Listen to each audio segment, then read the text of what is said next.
Judulnya agak sedikit genit, memperkokoh Ahlus Sunnah menangkal Khawarij. Maksudnya siapa itu?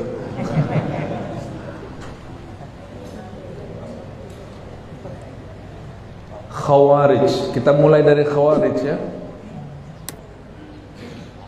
Khawarij secara bahasa berarti kelompok kharijah yang keluar dari kebenaran.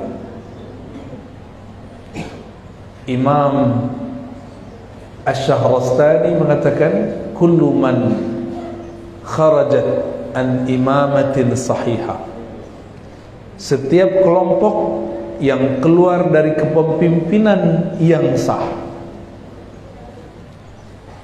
yang memberontak, itu disebut dengan Khawarij. Lalu siapa Ahlus Sunnah? Itu terjemahan umum ya. Kalau Ahlus Sunnah, mereka yang menerima pemerintahan yang sah,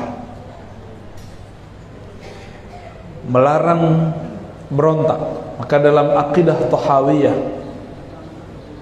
Al-Imam Abu Ja'far At-Tahawi mengatakan, kami meyakini bahwa kita perlu, bahkan wajib mendoakan para pemimpin, menaati mereka, dan tidak boleh memberontak. Wa in jaru, meskipun mereka berbuat jaru, kesalahan.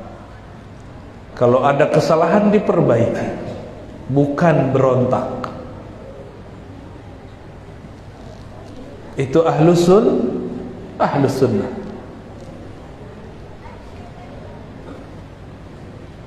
Kenapa Khawarij ini memfatwakan berontak?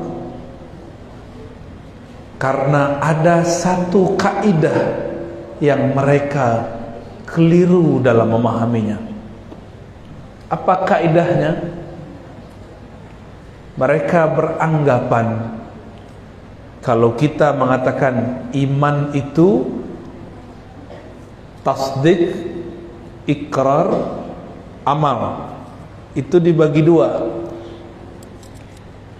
Tasdik itu disebut usul. Apa arti usul? Pokok, aslul iman. Tasdik ada di kolbu. Tasdik ada di mana? Di kolbu. Makanya hadisnya menyebutkan antu'mina billah wa malaikatihi wa kutubihi, sampai akhir hadis rukun iman. Engkau percaya dengan apa? Percaya dengan kolbu. Maka Ahlus Sunnah menggariskan bahwa aslul iman tasdik bil qalb. Pokok dari iman itu adalah tasdik, percaya di dalam kolbu. Ini Ahlus Sunnah wal Jamaah. Tasdik dalam kolbu ini punya cabang. Cabang pertamanya ikrar, mengikrarkan. Sudah jadi bahasa kita. Apa arti ikrar? Melafazkan, menyatakan, memberikan persaksian. Yang kedua, al-amal bil arkan, aktivitas amal dengan zahir. Dari aktivitas itu muncullah kemudian amal, tindakan-tindakan politik, amal-amal jasad. Ahlus Sunnah menganggap amal zahir adalah cabang. Kalau amal zahir berubah, cabang tidak berubah. Jika berbeda cabangnya, tidak berbeda pokoknya. Namun Khawarij berpandangan lain. Bagi Khawarij, iman itu tasdik dalam kolbu, ikrar dengan lisan, amal dengan jasad, dan semua ini disebut dengan pokok iman. Bagi mereka ikrar itu pokok, amal itu pokok. Maka beda amal, beda pilihan, beda partai, beda coblosan, beda iman. Tahun-tahun sebelumnya sudah merasakan, cuma karena beda nomor coblosan keluar dari grup WhatsApp ya, tengkar di Facebook, betul ya, ustadz, guru, kiai dibentak oleh jamaahnya. Kawan saya dibentak kiai, guru saya dibentak ulama, wali Allah, cuma karena dia mengajarkan, wahai anak-anakku, ini cabang iman, hanya cabang. Kalau kita berbeda dalam urusan politik, bukan berarti berbeda pokok iman. Jangankan urusan politik, ada orang kunut, satu tidak kunut, imannya sama gak? Jangankan antara orang kunut tidak kunut, orang yang tidak sholat tapi dia tidak ingkar kewajiban sholat pun masih beriman, belum batal keimanannya. Jangankan antara orang sholat dengan yang tidak sholat tadi, bahkan orang bermaksiat pun selama dia tidak menghalalkan maksiatnya, dia pun masih disebut mukmin. Apalagi cuma berbeda coblosan. Maka tolong diingat-ingat kaidah ini, saya sampaikan di mana-mana. Beda pilihan politik bukan berarti beda iman. Coba diulang. Beda pilihan politik bukan berarti beda iman. Diringkas, beda politik bukan beda iman. Coba dibaca. Ingat-ingat sampai nanti ya. Ini 2023 sudah dekat ya. 2022 pun sudah mulai ya. Beberapa bandara itu kita turun, baliho-balihonya sudah banyak. Calon stres sudah banyak ya.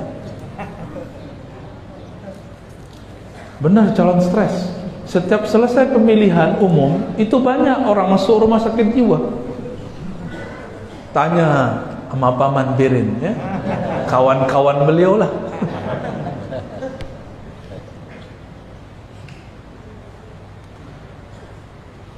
Kelompok Khawarij, beda politik, beda iman. Meskipun berkunut, meskipun belajar sifat 20, meskipun kadang-kadang baca Ratibul Haddad, Ratibul Attas, tapi cuma karena beda politik kita dibentak. Ini ciri-ciri kelompok sudah keracunan Khawarij. Oh, sini ahli sunnah, saya berkunut. Itu fikih kamu yang kunut, tapi fikih siasahmu belum ahli sunnah.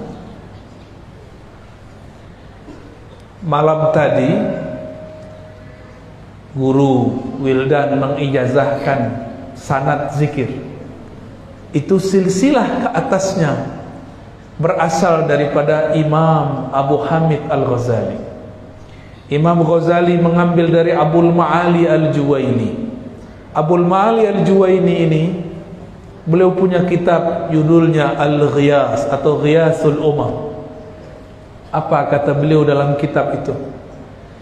Jika dalam ibadah kita boleh berbeda, satu kunut, satu tidak kunut, satu jahar basmalah, satu tidak jahar basmalah, apalagi dalam pilihan sikap politik. Maka berbeda dalam politik tentu lebih boleh. Maka kami berharap jamaah yang mengatakan dirinya ahlus sunnah, tolong pegang-pegang kalimat ini, kalimat yang tadi kita baca. Beda politik bukan berarti beda iman ya. Nikmati saja. Dahulu di zaman Sayyidina Ali karramallahu wajhah, orang yang sangat alim, Madinatul Ilm Rasulullah, beliaulah pintunya. Kalau beliau pintunya, tiadalah pintu itu kecuali ilmu lewat melewatinya.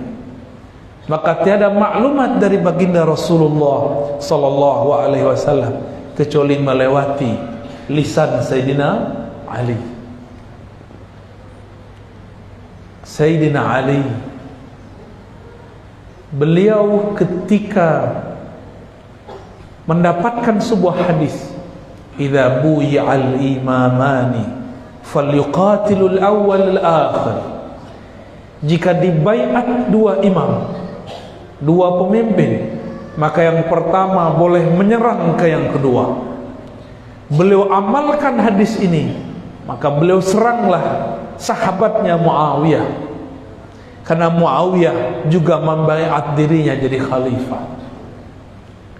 Terjadilah perang di suatu padang yang luas bernama Siffin. Karena Sayyidina Ali ini punya pedang yang diberikan baginda Rasul sallallahu alaihi wasallam, namanya Zulfiqar, ujungnya ada dua. Karena keberkahan itu, tiadalah perang dihadiri oleh Sayyidina Ali melainkan beliau dan semua pasukannya menang. Jangankan itu, rambut Rasulullah jika dipakai oleh Sayyidina Khalid ibn Walid, maka beliau tidaklah perang kecuali menang. Apalagi ini pedangnya Rasul sallallahu alaihi wasallam.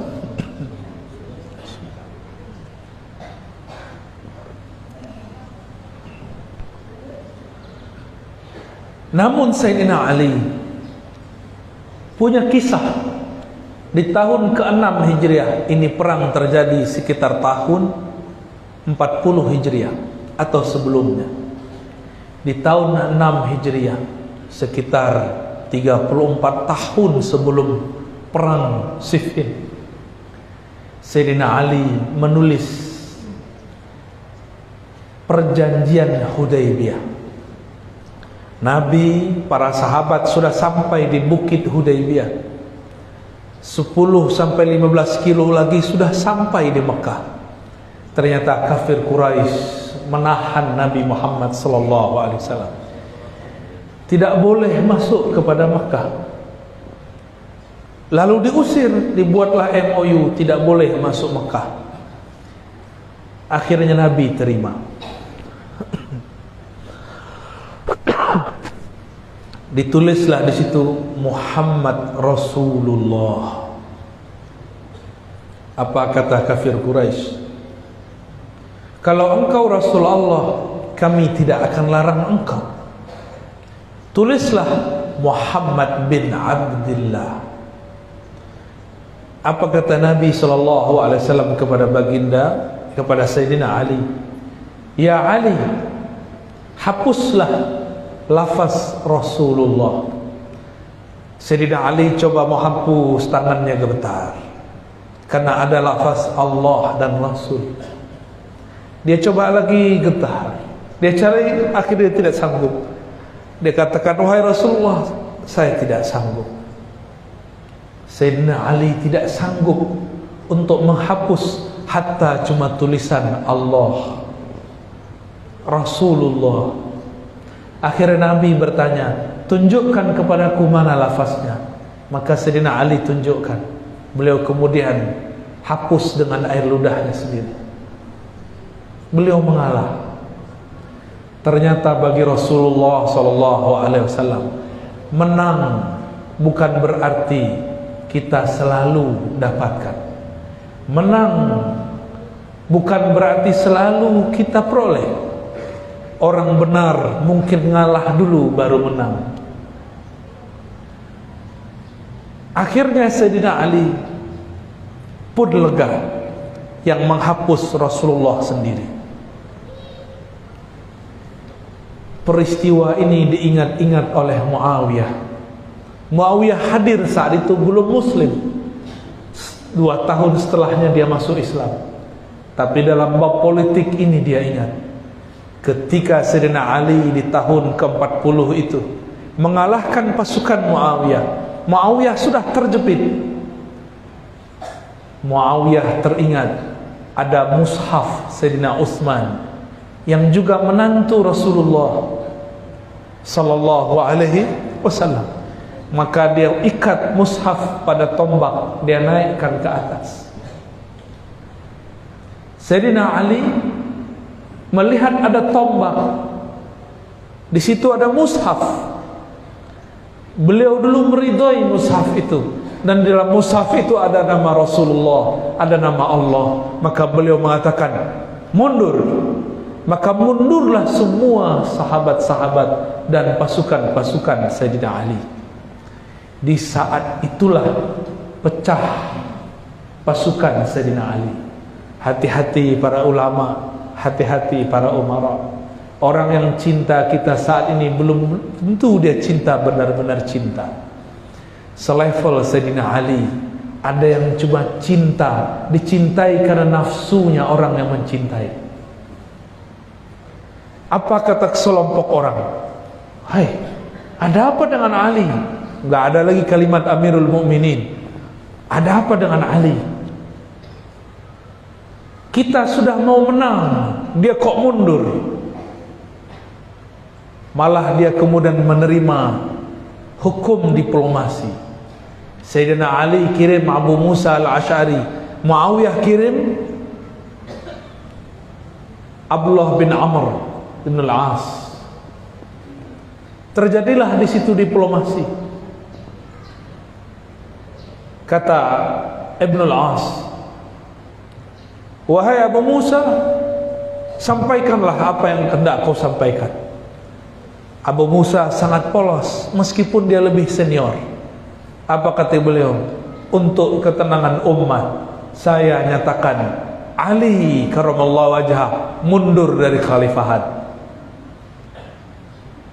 Ibn al-As senyum, dia balik. Dengan ini saya nyatakan Muawiyah naik jadi khalifah. Yang dipikirkan oleh Abu Musa, Muawiyah juga mundur. Tapi ternyata Ibn al-As punya taktik diplomasi yang dia pelajari dari orang Rum dan Persia. Walhasil kagetlah semua orang. Disitulah pecah kelompok Sayyidina Ali. Apa kata mereka? Kafara Ali. Ali telah kafir karena dia berhukum dengan hukum selain Allah. Dia berhukum dengan hukum diplomasi. Dia berhukum dengan hukum Ibn al-As, Abu Musa al-Asy'ari. Dia tidak berhukum dengan hukum Allah. Wa man lam yahkum bima anzalallah fa ulaika humul kafirun. Mereka pakai ayatnya benar. Siapa yang tidak berhukum dengan hukum Allah kafir. Ayatnya benar, pemahaman mereka tidak benar. Mereka mengkafirkan Sayyidina Ali. Sayyidina Ali dikafirkan karena pilihan sikap politik. Mau ulangi kejadian ini, saya tidak kaget nanti guru-guru kita ini akan dikafirkan umat cuma karena dia beda pilihan politik dengan sebagian umat. Nanti mereka punya kategori ulama akhirat, ulama su, ulama Allah, ulama dunia.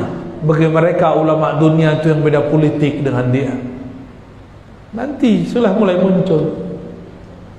Jangan sampai. Jangan sampai.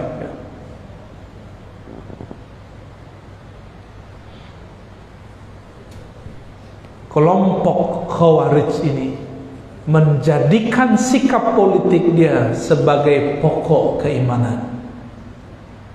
Inilah kesesatan Al-Khawarij. Kesesatan apa?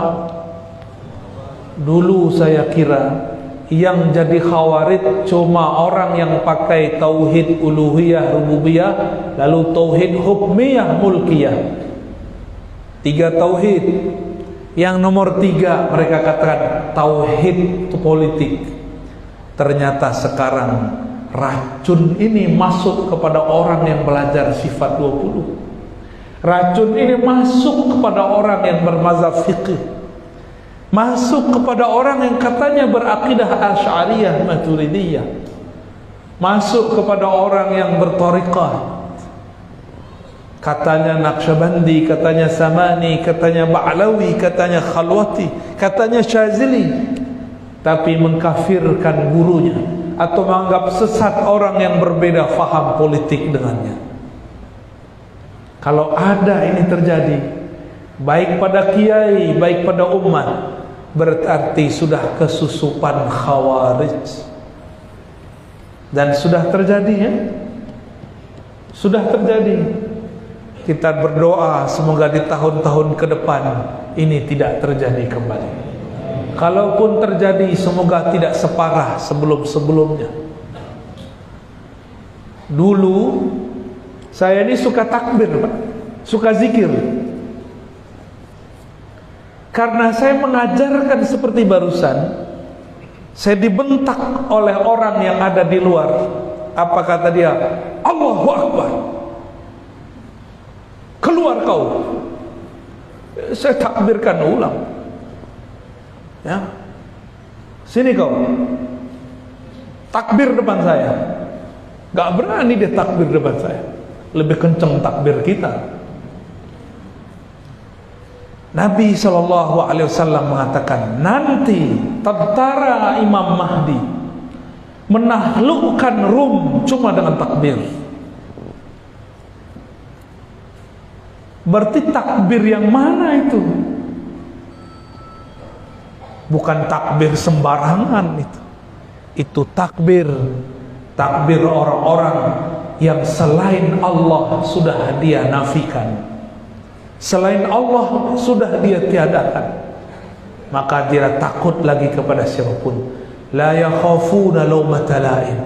Tiadalah dia takut kepada hujatan orang yang menghujat. Jamaah hadirin hadirat yang dimuliakan Allah. Jadi untuk menangkal Khawarij harus faham kaidah Ahlus Sunnah, lalu tahu bedanya dengan Khawarij. Hasil diskusi saya dengan beberapa peneliti, betul 90% lebih orang-orang Khawarij yang tertangkap di negeri ini itu mereka akidahnya pakai tri tauhid. Apa tri tauhid? Mereka meyakini uluhiyah, rububiyah, asma wa sifat, atau diganti dengan hukmiyah, mulkiyah. Ya. Ada peneliti yang meneliti dari lapas ke lapas, tahanan ke tahanan. Lalu saya juga tanya kepada orang yang menangkap, apa akidah orang yang engkau tangkap? Mereka mengatakan 90% lebih akidahnya 3 tauhid. Dengan 3 tauhid itulah mereka membid'ahkan maulid. Dengan 3 tauhid itulah mereka mengatakan belajar sifat 20 itu sesat. Dengan 3 tauhid itulah mereka mengatakan pendahulu-pendahulu kita itu orang sesat. Negeri Banjar ini yang sangat masyhur dengan Syekh Muhammad Arsyad Al-Banjari, Datuk Kalampayan. Beliau mengambil akidahnya ke Makkah dan Madinah. Di sana beliau belajar akidah Ahlus Sunnah wal Jamaah yang kita sebut Asy'ariyah Maturidiyah, yang masyhur di lafaz dalam lisan umat dengan sifat 20. Ada kitab beliau judulnya Usuluddin, benar nggak? Apalagi Sabilul Muttaqin apa Sabilul Muhtadin? Ada 2 tentang fikih dan tentang akidah. Coba dibuka, isinya tentang sifat 20. Akidah Imam Abul Hasan Al-Asy'ari. Sekarang mereka mau ganti itu, mau nggak? Antum mau nggak itu diganti? Mereka bilang belajar sifat 20 sesat, ridho nggak? Mau nggak itu diganti? Ya, ini nggak semangat ini, kayaknya mau diganti ini kayaknya. Maka jika ada pesantren, tolong jangan diganti akidahnya. Pesantren sekarang sudah ganti akidahnya. Dibilang dipakai kitabnya Saleh Fauzan, kitab tauhidnya Saleh Fauzan. Tolong diganti lagi para kiai. Bukan saya menggurui.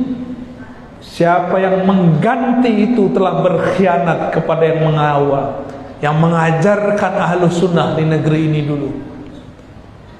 Syekh Muhammad Arsyad Al-Banjari. Syekh Muhammad Arsyad itu kakek guru daripada ulama kami di Minangkabau, Syekh Ahmad Khatib Al-Minangkabawi. Beliau berguru kepada Syekh Nawawi Al-Bantani. Syekh Nawawi Al-Bantani berguru kepada Syekh Muhammad Arsyad Al-Banjari. Jadi orang Banjar ini kakek guru saya, ya. Saya tidak ridho kalau di sini akidahnya diganti, ya. Bisa putus nanti sanad ilmunya, bisa hilang nanti madatnya, keberkahannya. Maka kita sokong guru-guru kita yang masih mengajarkan sifat 20 dengan sanad yang bersambung kepada guru-guru, ya. Dengan ini Bapak Ibu yang muliakan Allah, mari pertahankan akidah Ahlus Sunnah. Mari kita tangkal, kita waspadai akidah Khawarij, akidah teroris, akidah ekstremis, akidah kelompok radikal yang menjadikan agama sebagai kendaraan politik, yang menjadikan agama sebagai alat-alat politik. Bagi kita bukan begitu. Politik sebagai alat menyebarkan agama, bukan sebagai agama yang dijadikan alat politik. Wallahu a'lam bishawab.